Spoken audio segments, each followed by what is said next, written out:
Speak version equals 1.0 XMLNS equals http://www.w3.org/2001/10/synthesis. XMLNS. MSDTS equals https://www.w3.org/2001/MSDTS Lang equals NUS. Voice name equals NUS Neural. MSDTS. Express as style equals SAD. Style degree equals 1.8. Prosody rate equals -18%. Pitch equals -10%. I am 89 years old. My childhood home is still standing in the small town of Greenville, Mississippi, where I grew up in the 1930s and 40s. But what I remember most about that house isn't the creaky wooden floorboards or the sweet magnolia trees in the backyard. It's the fights I had with my father, Henry, a stubborn man with a heart of gold but a tongue as sharp as a razor.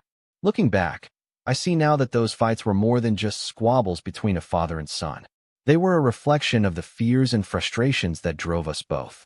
My father, a hard-working farmer, struggled to make ends meet during the Great Depression.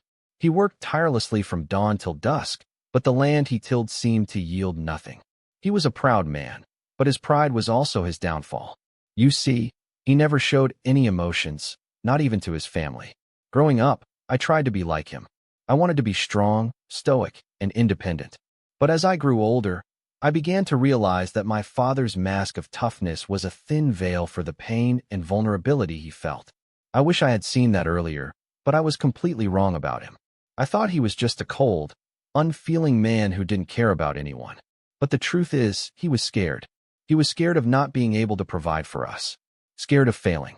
Scared of being a father who couldn't protect his family.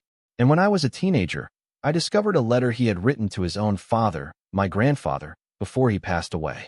It was a heartbreaking letter, full of regret and longing.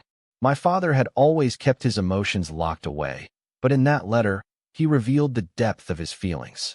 Nobody told me this, but it's clear now that my father was trying to tell me something all along. He was trying to tell me that it's okay to be vulnerable, to be human. But I was too blind to see it. I was too caught up in my own ego and pride to listen to what he was trying to say. And that's a painful truth that I've carried with me for most of my life. As the years went by, I began to realize the damage that my father's silence had done to our family. My siblings and I grew up feeling lost and alone, unsure of how to connect with our father or express our own emotions.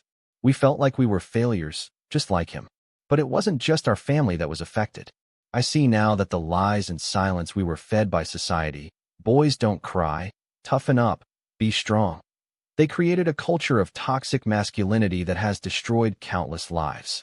They lied to us, boys and girls alike, and it's a lie that we've been perpetuating for generations. But the truth is, vulnerability is strength. Emotions are what make us human, and it's okay to show them, to feel them, to share them with others. But by the time I realized this, I had spent decades of my life trapped in the prison of my own making. I've lost people I loved, relationships I wanted, and opportunities one could have had. But in my later years, I've come to understand the wisdom of my father's letter. I've learned that it's never too late to make amends, to reconnect with the past, and to forgive ourselves and others. And I've learned to speak my truth, even if it's hard, even if it's painful. As I look back on my life, I see a complex, flawed person who made mistakes but also tried his best. I see a man who was scared but also brave, who kept going even when the odds were against him. And I see myself, a flawed person who's still trying to make sense of it all. But I also see hope. Hope for a world where we can be vulnerable without being weak, where emotions are celebrated rather than suppressed, where men and women can raise their children to be human, to be strong in their emotions, and to be brave in their vulnerability. And that's why I'm speaking out now, at 89 years old. It's time for me to share my story, to pass on the wisdom I've learned, and to break free from the lies and silence that have held me back for so long. If this reached your heart, please subscribe. I still have things to say. I'm not done speaking yet. I'm not done living yet. And I'm not done learning yet. And I'm grateful for this chance to share my truth, no matter how late it may be. /prosody, /MSDTS, express as, /voice, /speak.